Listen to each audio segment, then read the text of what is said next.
Muchas bendiciones a todos esos bellos seguidores que día a día están edificando su vida espiritual para un mejor mañana. Se están edificando y se están fortaleciendo como guerreros y como personas que se llenan más del Espíritu Santo. Así que si no te has suscrito, es el momento que te suscribas a mi canal y puedas invitar a otros. De que hay un canal que está edificando al pueblo de Dios con una palabra poderosa, con una palabra maravillosa, con una palabra que levanta el espíritu y fortalece el ánimo de aquellos que se sentían agobiados y angustiados, para que caminen en la firme seguridad de que tienen a un Dios vivo que pelea sus batallas. Escuche, el Dios vivo que pelea nuestras batallas. Por eso nosotros debemos de aprender a estar en el reposo, en el descanso, aprender a ver las maravillas de los atributos de nuestro Dios todopoderoso. Nuestro Dios es todopoderoso, es decir, Él todo lo hace, Él todo lo puede. Para Él no hay nada imposible.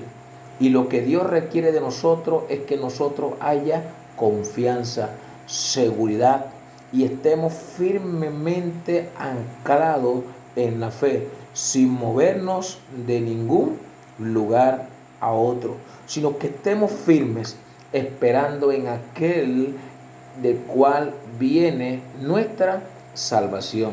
Nuestro Dios pelea nuestras batallas. Por eso hay que aprender a estar tranquilo, a estar confiado. Vemos a un Saúl en el libro de Primera de Samuel. Podemos ver a un Saúl que aparece en escena y vemos a un Saúl que es pedido por el pueblo porque el pueblo quería un rey. Y Dios le dio un rey, pero conforme al corazón de ellos. Y Saúl se levantó. Y se levantó cuando una vez que ya Samuel le había dicho que Dios lo había elegido para que fuera rey. Y una vez que ya Saúl fue ungido como rey, podemos ver que un año después, un tiempo después, se levanta una guerra en una población israelí.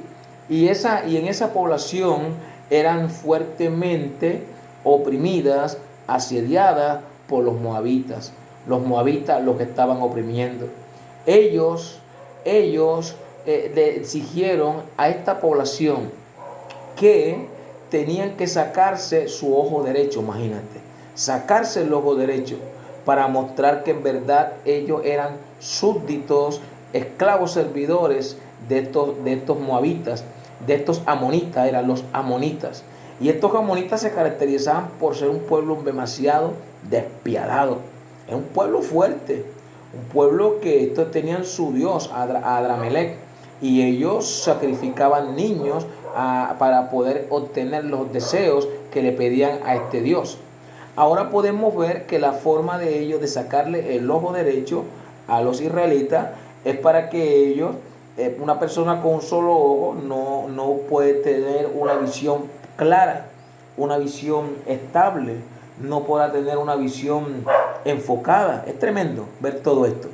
Ahora podemos ver de que el Espíritu Santo levanta a Saúl una vez que ellos mandan un mensaje, y el mensaje que mandan esta tribu, este lugar, mandan un mensaje, y el mensaje claro que ellos mandan es: sálvenos, por favor, sálvenos. Esta población mandó un mensaje, y entonces el mensaje que mandan es: sálvanos. Saúl se levanta, y se levanta con un pueblo, con una gran cantidad de hombres que lo siguen, y van contra esta población y pueden enfrentar a los amonitas y los vencen. Y luego salvan a esta población, y ya no pudieron sacarse el ojo derecho, sino que pudieron ver que el Señor les salvó la visión, les salvó el sueño de su vida, porque Dios peleó favorablemente para con su vida. Aunque todo sea contrario para nuestra vida, tenemos un Dios que siempre trae salvación. De algún lugar Dios trae salvación para sus hijos. De algún momento Dios traerá salvación grande para tu ministerio. De algún lugar Dios traerá una provisión grande para tu familia. De algún lugar Dios traerá una provisión grande de un trabajo maravilloso que va a bendecir tu vida. Dios hace maravillas. Y por eso podemos ver a un Saúl que en los primeros 2 años el varón se portó bien. Pero luego vemos a un Saúl que empezó a distanciarse, empezó a alejarse de Dios porque quería hacer las cosas a su propia manera. Saúl se preparó para pelear contra los filisteos. La orden que Dios había dado a través del profeta Samuel a Saúl era que esperara 7 días, porque el día 7º iba a venir el profeta, que profeta también sacerdote. Samuel era profeta, Samuel era profeta, Samuel era sacerdote y Samuel era el último juez, imagínate. Ahora podemos ver que Saúl, al ver que pasa el primer día, el segundo día, y ver que el ejército está desertando, los hombres están desertando, y al ver que llega el tercer día y el cuarto día, y cada vez la población del ejército, cada vez el número de sus hombres cada vez se ve reducido, se ve diezmado. Entonces cuando llega el quinto día, el sexto día, al ver que no llega Samuel y ve que ya le quedan pocos hombres, y llega el séptimo día y está esperando y Samuel no viene, él decide tomar una función que no le correspondía a él. Saúl era rey, pero él no era sacerdote. Él no aprendió a esperar en Dios, sino hizo las cosas por su propia manera, por su propia cuenta. Y cuando hizo todo esto, Samuel apareció, y esto en verdad enojó mucho al Creador, porque tomó una actitud que no glorificó a Dios. No aprendió a esperar y a creer en la palabra de Dios. Cuando hablamos del número 7, hablamos de un número de plenitud, hablamos de un número divino, hablamos de un número perfecto, hablamos de un número de poder. Número 7 es un número muy poderoso, y es una simbología. En la numerología bíblica tiene un gran significado el número 7. Es tremendo ver el significado de este nombre, de este número. Ahora podemos ver a un Saúl que empezó bien, pero luego empieza a hacer las cosas mal, en la aniquilación contra el pueblo que era contrario a Dios, que era el pueblo que atacaba a Israel, que atacaba al Israel cuando Israel estaba débil. Esta nación se levanta contra Israel. Ahora Dios ordena y le da una orden al profeta para que le diga al rey Saúl que vaya y acabe a Amalek. Acaba a Amalek, extermina a Amalek. Quiero que Amalek no quede vivo, acábalo. Amalek es el pueblo traidor que atacó a Israel, atacó a los más débiles, lo atacó a espalda. Amalek es un espíritu traidor. Ahora Dios está buscando ejecutar una venganza contra Amalek. Ahora podemos ver que Saúl se levanta con todos sus hombres, va contra Amalek, derrota a este rey, y ahora viene, acaba al pueblo, pero deja lo mejor. Dejó lo mejor. Dejó las mejores ovejas, dejó todo lo mejor, y la orden era acabarlo todo. Imagino que también dejó también hasta las mujeres más bonitas, lo dejó todo, y el hombre se trae todo ese botín. Y todo eso estaba consagrado, lo que dicen a Dios, lo que dicen al anatema, entregado a Dios en la forma que todo eso era de Dios, y nadie podía tomar algo que pertenecía a Dios porque era un anatema. Ahora podemos ver que Saúl se trae el rey de Amalek, lo tiene ahí, y luego viene Samuel y viene Saúl y dice, bueno, he cumplido la orden que me dio Jehová mi Dios. He podido acabar a Amalek, lo he podido destruir todo, he cumplido lo que él me ha dicho. Y de repente el profeta le dice, ¿y qué es ese mugido o ese balido o ese ruido de animales? ¿Qué es ese mugir de vacas, de ovejas, de caballos? ¿Qué es eso? ¿Y qué es ese grito que escucho por ahí yo de mujeres? ¿Qué es eso? Si cumpliste la orden de Dios, ¿por qué hiciste eso? Ahí fue donde de repente Saúl despierta, y Saúl de repente busca como agarrar de Samuel, y cuando intenta agarrar de Samuel, le agarró solamente el borde del manto, y cuando jaló, el manto se le rompió. Y lo que le dice Samuel a Saúl es, tu reino hoy ha sido cortado. Dios se levantará a alguien mejor que tú. Dios levantará a un hombre conforme a su corazón. Y desde ahí vemos el gobierno de Saúl, que es un gobierno muy precario, un gobierno entregado a la maldad, entregado a todo aquello que a Dios no le agradaba. ¿Todo por qué? Por ser desobediente. Saúl no aprendió a creer que Dios peleaba por él. Cuando vemos a alguien viviendo en el pecado, cuando vemos a alguien que deshonra las autoridades, cuando vemos a alguien que no está respetando, cuando vemos a alguien que se da a la oscuridad y cree que Dios puede pelear por él, está bien equivocado. Dios pelea a favor de aquellos que se guardan en santidad, a favor de aquellos que se guardan en obediencia, a favor de aquellos que abren su corazón y caminan cada vez más creyendo a profundidad en nuestro Señor y Salvador Jesucristo. Es importante todo esto, porque es el Espíritu Santo encargado de traer libertad, de traer sanidad, de traer transformación, de traer liberación a todos aquellos que necesitan, a todos aquellos que deben de buscar, a todos aquellos que deben de rendirse, a todos aquellos que deben de entregarse en confiar y creer que en Jesús hay poder para salvar, para librar, para tocar, para transformar. El toque del Espíritu es algo real. El toque del Espíritu es algo muy maravilloso. El toque del Espíritu es algo grandioso que en verdad opera, obra y hace maravillas en el corazón del hombre. Es algo muy importante cuando podemos ver a alguien que está buscando del todopoderoso Dios y se está rindiendo a Él de todo corazón. Saúl fue desobediente, aunque vemos que el gobierno de Saúl duró 40 años, pero algo que podemos ver es que fueron 40 años donde Saúl quiso hacer las cosas a su propia manera. Saúl hizo cosas muy detestables, cosas muy terribles, pero sin embargo la misericordia de Dios le permitió a Saúl gobernar 40 años.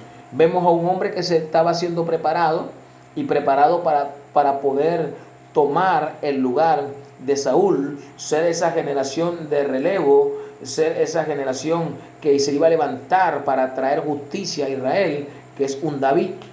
Y podemos ver toda la persecución que hubo en contra de David, porque Saúl se levantó muy fuertemente contra David. Y siempre pudimos ver cómo el todopoderoso Dios libraba a David, salvaba a David, peleaba las batallas a favor de David. Y muchas veces Dios entregó a Saúl en las manos de David. Y sin embargo, David no levantó las manos contra Saúl, porque David declaraba: este es el ungido de Dios, este es el escogido de Dios. Si Dios va a hacer algo, que Dios mismo lo haga. Yo no lo voy a hacer, pero Dios, si un día lo va a hacer.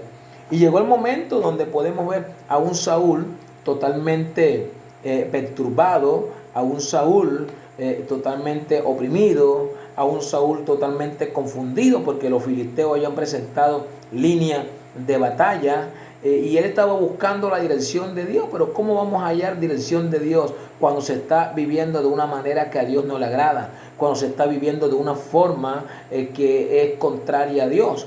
Una cosa es que tú pelees la batalla al lado de Dios, y una cosa es que tú quieras pelear la batalla por ti mismo. Porque nos podemos meter en problemas con Dios, pero si le pedimos perdón a Dios, nos volvemos a Dios, Dios se vuelve a nosotros. Pero si persistimos en el pecado, Dios se aparta de nuestras vidas.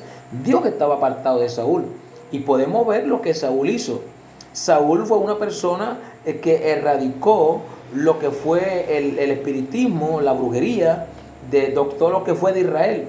Lo disipó, lo corrió, los brujos tuvieron que irse para otros lugares. Ahora vemos que él llega a un lugar, creo que es Gad, y en ese lugar hay una mujer, Endor, y esta mujer es una bruja. Saúl llegó y se colocó una vestidura para que no la reconozca, un disfraz, se coloca todo este atuendo, la mujer no logra reconocerlo, y él dice: bueno, yo quiero que tú me puedas traer a alguien del mundo espiritual, me lo puedas traer para poder hablar. Es lo que llaman los muertos. Este tipo de medium o este tipo de mundo oscuro es algo real. El espiritismo es algo real. El espiritismo aviva la llama del infierno en la tierra. Es tremendo lo que hace el espiritismo. El espiritismo aviva la obra satánica en la tierra. Y por eso tenemos que reprender al espiritismo y echarlo fuera en el nombre poderoso de Jesucristo. Ahora podemos ver a un Saúl que consulta a esta mujer, y luego que consulta, que la mujer empieza a invocar y a hacer sus rituales, dice que de repente ve algo que viene del mundo espiritual acercándose, y la mujer dice, veo algo, veo a alguien. La mujer se asustó de lo que había visto, porque vio a una persona que venía, y esta persona viste con un manto, esta persona, y dice, ¿cómo es esta persona así, así? Y entonces fue cuando Saúl dice, es Samuel, y de repente la bruja se asusta porque dice, tú eres Saúl. Y la mujer temía de que Saúl le quitara la vida, pero Saúl dice, no, no, tú tengas miedo, no te voy a quitar la vida. Ahora podemos ver que baja alguien del mundo de los espíritus, baja de ese lugar. Claro, las opiniones están divididas en esta parte, en lo que yo he estudiado, he investigado. Muchos hombres de Dios dicen que sí era Samuel, porque la profecía que dio, en realidad todo se cumplió, y que Dios es soberano y que Dios hace como Él quiere hacer. Otros dicen que no, porque la brujería es algo que Dios condena y no está bien la manera, es tremendo. Pero algo que yo he podido ver, hay personas, no una, muchas personas me han dicho que cuando estaban en ese mundo de la brujería, muchas veces aún hasta espíritus, personas le hablaron el espíritu le habló a través de esas personas, y le decían, tú un día serás un cristiano, tú un día serás esto, tú un día serás lo otro. Y las personas no prestaban atención a eso. Y dice que tiempo después pudieron ver de que sí, era así. Aún hasta espíritus que han hablado a las personas y han dicho, tú te vas a casar con tal persona, esa persona es de Dios. Y podemos ver, o sea, que Dios obra de maneras, por senderos misteriosos, que es algo muy tremendo. Ahora podemos ver un Saúl que sale a la batalla, pero es derrotado, es vencido. ¿Por qué Saúl fue vencido? Porque quiso hacer las cosas a una manera y de una forma que a Dios no le agradaba. Si él se hubiera vuelto a Dios en arrepentimiento, si él se hubiera humillado, si él hubiera pedido perdón a Dios, si él hubiera dicho, Dios, perdóname, he actuado mal, no hice bien, perdóname en todo esto. Ahora vemos que Saúl es derribado, es vencido por los filisteos.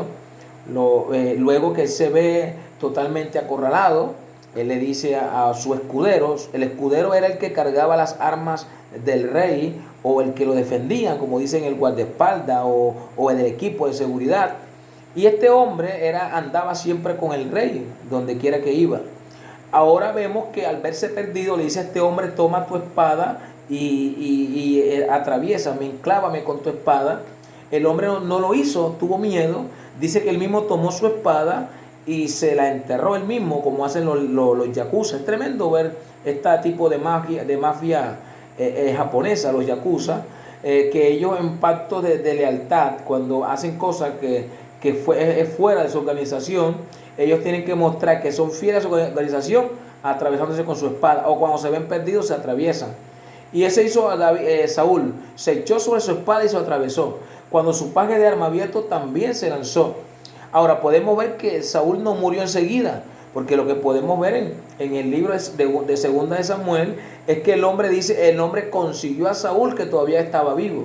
Quiere decir que Saúl aún le dio oportunidad de arrepentirse, de pedirle perdón a Dios. Y sabemos que Dios es muy misericordioso para salvar a todos aquellos que abren su corazón y creen en Él. Pero ¿por qué Saúl perdió? Porque no creyó en el todopoderoso Dios. Creyó en su fuerza. Y algo que tenemos que ver nosotros no podemos vencer en estos tiempos tan difíciles por nuestras propias fuerzas. No podemos vencer por nuestro propio conocimiento, o por nuestra inteligencia, o por nuestras experiencias. Para poder vencer tantas circunstancias difíciles, tenemos que aprender a creer, a confiar, a esperar en el reposo del todopoderoso Dios. Zacarías dijo, no es con ejército, ni mucho menos es con fuerza, es con mi espíritu. En verdad es el Espíritu Santo quien da la victoria a todos aquellos que se acercan a Jesucristo. Vemos a un David totalmente diferente. Un David que donde quiera que iba, Dios le daba la victoria. Es algo impresionante ver a un David cómo Dios le daba la victoria. Ver a un David cómo Dios se mostraba de una manera grande. Lo que podemos ver en la parte de Primera de Samuel es cuando Israel decide pelear por sí mismo. Y aún ellos mismos creían que Dios estaba con ellos sin haberse arrepentido. Israel estaba apartado de Dios y estaba haciendo cosas que eran desagradables delante de Dios. Los hijos de Elí, el sacerdote, estaban apartados, aunque decían yo soy sacerdote, pero eran sacerdotes que estaban apartados, sacerdotes apóstatas, sacerdotes que estaban distanciados de la verdadera sinceridad de honrar y de bendecir al Todopoderoso Dios. Ellos se llenaron de tanto ánimo que pelearon contra los filisteos. Murieron unos pocos hombres. Ellos van al templo y mandan a buscar el arca. El arca la trae, imagino que los sacerdotes también trajeron el arca, los sacerdotes. Y allí van con el arca. Él dice que cuando ellos vieron el arca, gritaron con tanto ánimo, le pusieron tanto entusiasmo, gritaron con tanta valentía, gritaron con tanta fuerza, que dice que los filisteos se llenaron de temor cuando escucharon este gran grito de tanta confianza que ellos mostraron. Y el líder de los filisteos le dicen: filisteos, no tengan miedo, no tengan miedo, pelead y esforzad y obtendremos la victoria. Y mira que los filisteos se enfrentan a Israel. Israel es duramente vencido. Donde Israel es vencido y termina totalmente dispersado, y vemos a un ejército filisteo yendo detrás de los israelitas, y los israelitas se escondieron en muchos lugares, en las cuevas, se escondieron en los huecos, fueron para las montañas, se escondieron en muchos lugares, huyendo de su enemigo. ¿Por qué Israel fue vencido? Porque Dios no estaba peleando con ellos. Dios no iba delante de ellos. ¿Pero por qué Dios no iba delante de ellos? Porque ellos estaban apartados de Dios. Ellos solamente creían en su propia fuerza, ellos solamente creían en su propia determinación, que podían vencer, pero no vencieron, porque el poder de Dios no estaba con ellos, la presencia no estaba con ellos. Pero que ellos llevaban el arca, sí, el arca simboliza la presencia, el arca de la presencia, el arca del pacto, pero la presencia no estaba en el arca. Ahora podemos ver que el arca cae en manos de los filisteos. Los filisteos lo toman y lo llevan hasta su dios Dagón. Dagón era un dios en la forma que tenía cuerpo humano, brazos humanos, pero de su tronco hacia abajo tenía lo que era una forma de pez. Este dios Dagón, este dios filisteo. Pues sí, filisteo, dice el pueblo venido de las aguas, o el pueblo venido de las costas. Se cree que venía de la isla de Creta.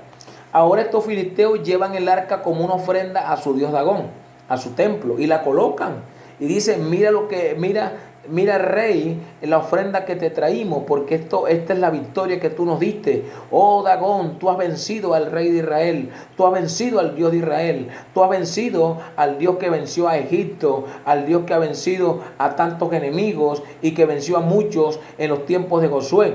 Ahora mira la manera como ellos traen el arca. La traen ante el templo de Dagón, cierran la puerta, se van a su casa, y al día siguiente, cuando vienen, lo que pueden observar es a un Dagón con la cabeza quitada. Ahora ellos vienen, levantan a Dagón que está en el suelo, le colocan su cabeza, y ahora al día siguiente van y ahora ven a Dagón con su cabeza cortada, sus manos cortadas y el cuerpo partido por la mitad. Y entonces cuando ellos pueden ver de que Dios empieza a reprender duramente a los filisteos, porque ellos no tuvieron reverencia ante el Dios Todopoderoso. Algo que hacía Dios cuando su pueblo se apartaba de Él era que Él peleaba en contra de ellos. Era que Él mismo los entregaba ante sus enemigos. Israel no había discernido que Dios mismo lo había entregado ante sus enemigos. Por eso cuando empezamos a perder tenemos que revisar nuestro corazón y poder ver que lo que quiere el Todopoderoso Dios es darnos libertad, es darnos sanidad, es darnos restauración, es darnos liberación, que es lo que hace el poder vivo del Espíritu Santo.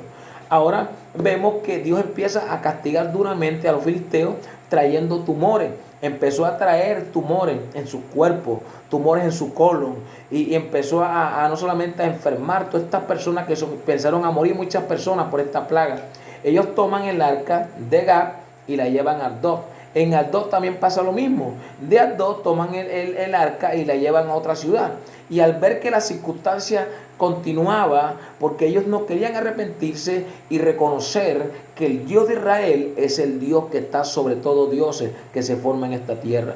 Cada Dios que ha creado el hombre en esta tierra, hay un Dios que está sobre esos dioses. Por eso el salmista dice que Jehová Dios es el Dios de dioses, mostrando que Él domina sobre todo Dios, sobre toda cultura, sobre toda tradición y sobre toda costumbre que el hombre mismo ha erigido y el cual Satanás se enseñorea en medio de todas esas culturas y tradiciones y costumbres.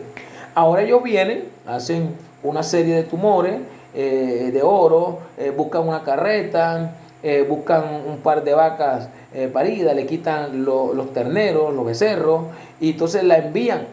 Y ellos la envían en la manera de decir, si las vacas se van directamente y no se regresan a buscar, es porque en verdad, y ellos van y la arca llega hasta una población vecina. Entonces, ¿qué podemos ver? De que Dios pelea a favor de aquellos que creen en Él, que confían en Él, que buscan de Él y que están esperando en Él. Nosotros tenemos que aprender a esperar en Dios. Tenemos que aprender a buscar de Dios y a poder ver que en Él está el poder para salvar, para cambiar, para transformar, para liberar y para poder hacer grandes milagros en la vida de aquellos que se acercan y están creyendo en un Cristo vivo, en un Cristo resucitado, en un Cristo poderoso, en un Cristo sobrenatural. Nosotros creamos y confiemos de que Dios está peleando por nosotros. No te agobies, no te aflijas, no te perturbes, no te llenes de temor, no te llenes de miedo, no te llenes de espanto, no dejes que el enemigo posea tu mente, tome tu corazón, tome tu ser, tome tu interior, tome tus emociones, tome tus sentimientos. No, que tu corazón sirva, crea y confíe que el todopoderoso Dios está peleando tus batallas. Él está batallando a tu favor para ayudarte. Él está batallando a tu favor para libertarte. Él está batallando a tu favor para darte la victoria. ¿Por qué temer a la brujería o a la hechicería? ¿Por qué temer a los santeros, a los paleros? ¿O por qué temer a los babalaos? ¿O por qué temer a los satánicos, a los luciferianos? ¿Por qué temer a la macumba, a la uganda o a la quimbanda? ¿Por qué tener miedo a tantas fuerzas oscuras y tenebrosas de brujería donde Satanás opera cuando tú tienes al todopoderoso Dios? Si tú tienes a Jesucristo, tú tienes el poder y la autoridad para echar fuera demonios. Si tú tienes a Jesucristo, tú tienes el poder y la autoridad para echar fuera todo mal. Si tú tienes a Jesucristo, tú tienes el poder y la autoridad para quebrantar las tinieblas, para quebrantar toda fuerza de maldad y para quebrantar todo poder de oscuridad. Solamente lo que busca Dios en la vida del hombre es que el hombre crea, de que el hombre confíe y que el hombre pueda abrir su corazón y creer que Dios pelea tu batalla a tu favor. Pelea tu batalla a favor de tu matrimonio. Pelea tu batalla a favor de tu familia. Pelea tu batalla a favor de tu finanza. Pelea tu batalla a favor de tus negocios y tus empresas. Él pelea tu batalla en tu ministerio, porque el ministerio que tienes no es tuyo. Te lo ha dado el Señor para que tú lo ministres y para que creas que en este tiempo tan difícil Dios te puede abrir puertas aún en naciones. En este tiempo tan difícil, Dios te puede bendecir con personas tan adineradas que van a financiar tu ministerio. Aún en tiempos tan difíciles, podrás ver cómo Dios te abre puertas para que tu vida sea promovida a un nivel de éxito, a un nivel de fama, donde el nombre de Jesucristo es promovido a través de ti.